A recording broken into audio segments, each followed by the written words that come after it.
Yes, I will be. I hope you've enjoyed your stay with us. Sure have, thank you. Good. This is your bill. If you could please sign here. Okay.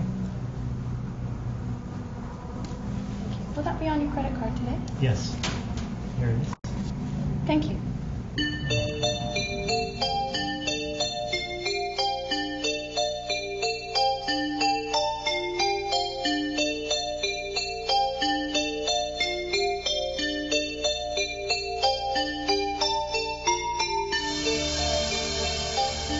Hello. How can I help you? Oh, thank you.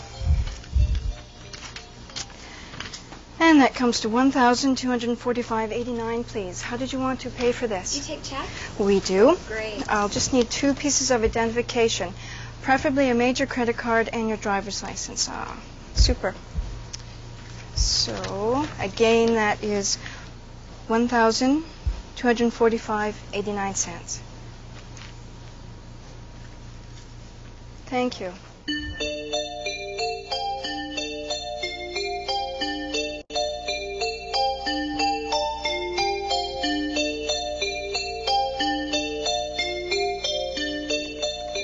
Now, Mr. Jones, just a couple of more questions, and then you can go back out into the waiting room until your wife is out of the emergency surgery. Okay. Mr. Jones, who's your health insurance carrier? The Health Life Company? All right, and your number?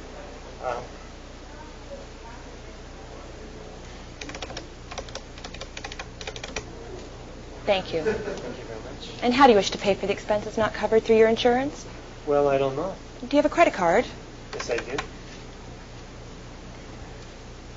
Why don't we take this number and apply it until you get billed, and then you can decide, all right? All right.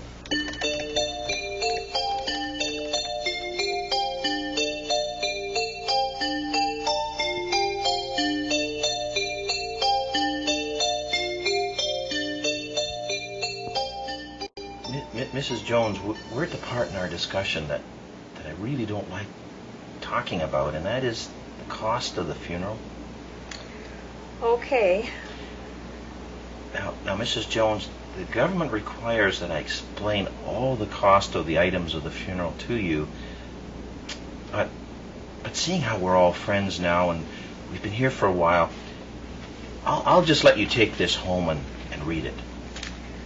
Well, okay. Now, if you have any questions, you let me know, and I'll send a statement in about a month. Okay? All right. Asking for payment. Does the emotional state of those we serve require us to treat the issue differently than any other business? I think so. But I also think it calls for many of us to treat the issue differently than we may have in the past.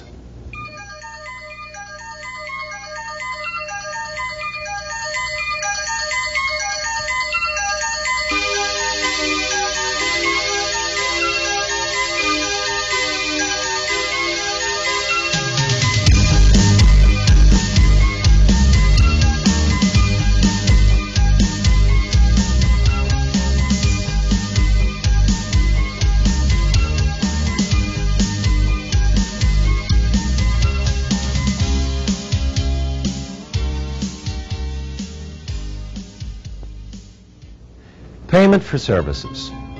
Why is it so hard for us to ask for payment? Well, maybe it's because we don't understand the bereaved as well as we should. So let's review the 10 general safe assumptions about the bereaved when they call on us. They do not want to be calling a funeral home. They don't have much experience in calling a funeral home.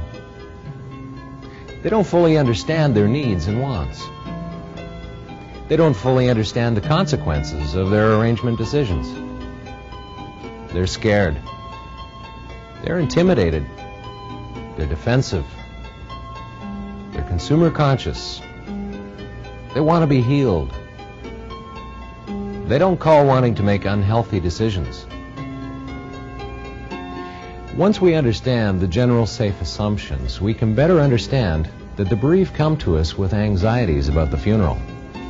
When their anxieties may be about the when and where of their services, payment and cost of their services and merchandise, fear of selecting a casket, or a host of other concerns. The best service you can do for your families is to help them identify and address the most pressing anxieties. How do you do this? You ask them.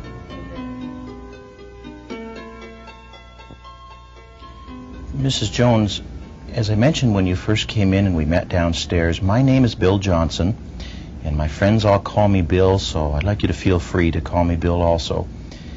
I'd just like you to know that during your time with us here at the funeral home, all our staff here are here to serve and to help you at this very difficult time. Thank you. Now, Mrs. Jones, many people who find themselves in a situation such as you are experiencing come with some pressing and important questions about the funeral, the arrangements, and the events over the next few days. Now, is there anything at this time that is of extra concern for you that you want to talk about before we move forward to the arrangements? Now, the bereaved are going to respond in one of four ways: an emotional concern, a practical or logistical concern, a financial concern, or no concern. If they respond with an emotional concern, then the funeral director enters into effective grief communication with the bereaved. And you also know that finances are not a pressing issue. Now, once you and the bereaved have effectively addressed the emotional concern, you can follow up by saying, are there any other concerns you might have? If they have a practical or a logistical concern, help them to define and express that. Confirm your willingness to do whatever it takes to fully address the issue, offering your complete assistance, and assure them with possible alternatives that address their concern. Once again, follow up with, are there any other concerns you might have? As in emotional concern response, should the bereaved have a practical or a logistical issue, then you know that financial matters are secondary. Now, if the bereaved mentions a financial concern, address it immediately and gently. To do this, don't assume what the concern actually is, and their definition of the issue may be different from yours. Paraphrase back what you think they're communicating. Affirm your undivided attention. Assure your willingness to work with them. Educate the bereaved about the issue, and follow up with a question, asking for other concerns. When the financial concerns are dealt with from the start, the rest of the arrangement conference will flow much easier with a more open spirit and atmosphere. Should the bereaved reply to your opening question with no concerns, you can proceed with the arrangement conference knowing that financial matters are secondary. The different ways of communicating with the bereaved are endless. Let's take a look at one situation.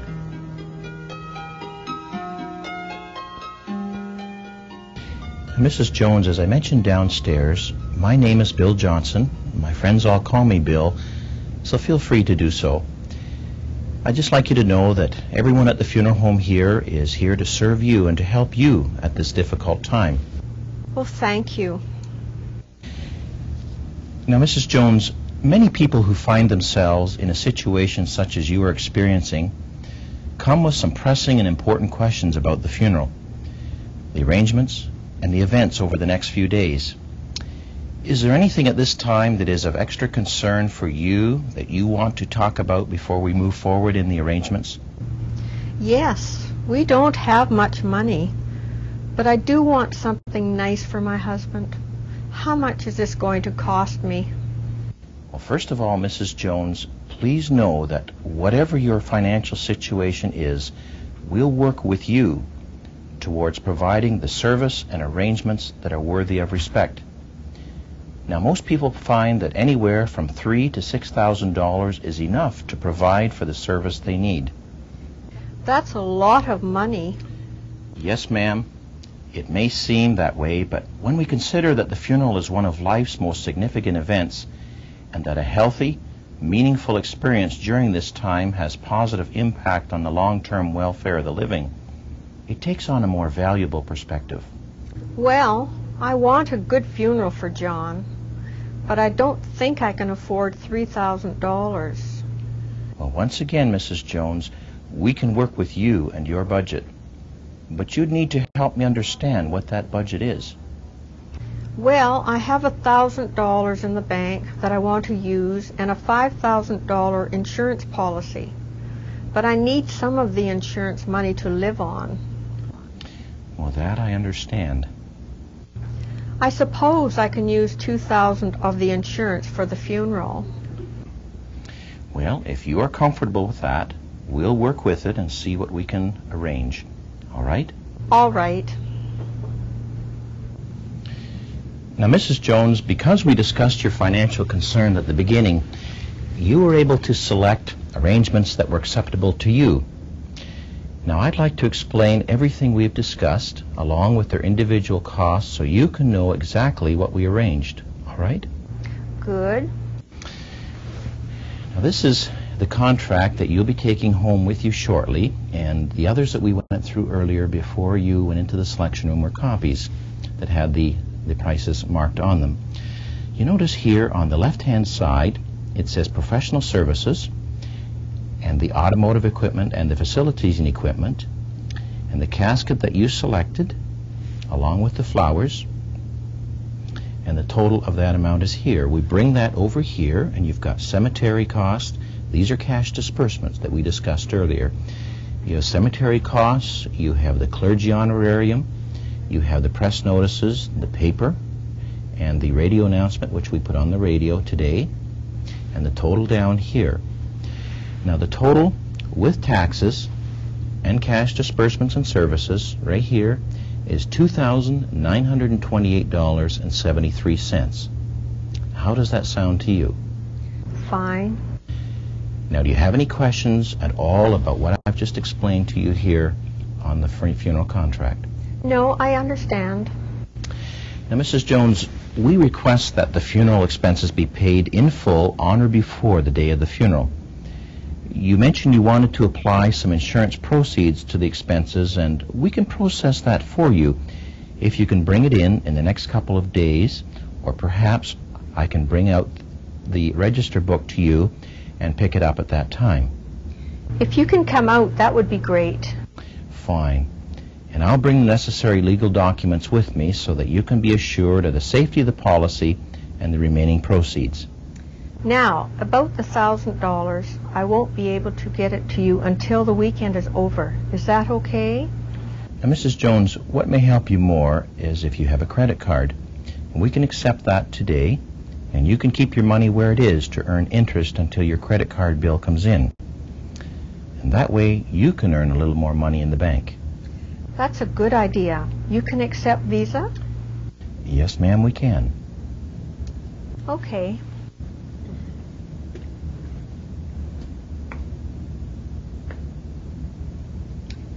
Here. Well, thank you, Mrs. Jones.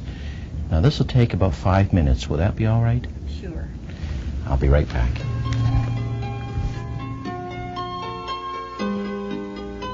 Even if there were no financial concerns mentioned from the start, when it comes to presenting the funeral expenses and its components, creativity, gentle honesty, and problem solving are the keys.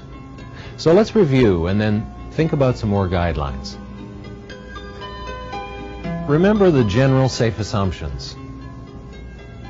Find out if financial concerns are an issue for them and assist the bereaved in addressing them. Communicate as openly with the bereaved as they will allow. When presenting the agreement, be aware of communication barriers and avoid them. Sit beside or kneel next to them when presenting the agreement. Gently but firmly state when payment is expected. As you review the agreement and its contents, use occasional eye contact with the bereaved.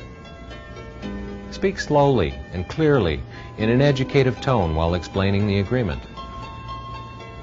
Use words and phrases which are more meaningful to the bereaved.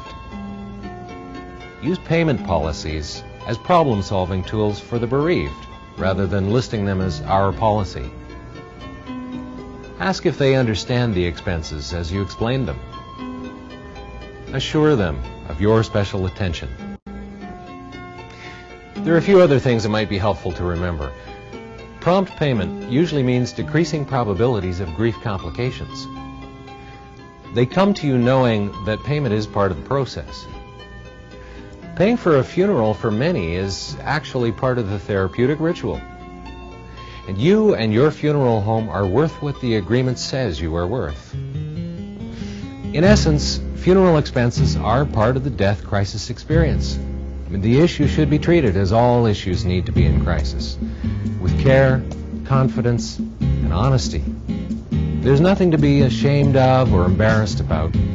If we've done our job in the totality of the arrangement conference, if we serve unconditionally, if we're on the cutting edge of consumer relations and consumer service, then the payment for what you and your funeral home provide will be of secondary concern. It's all part of our education for growth.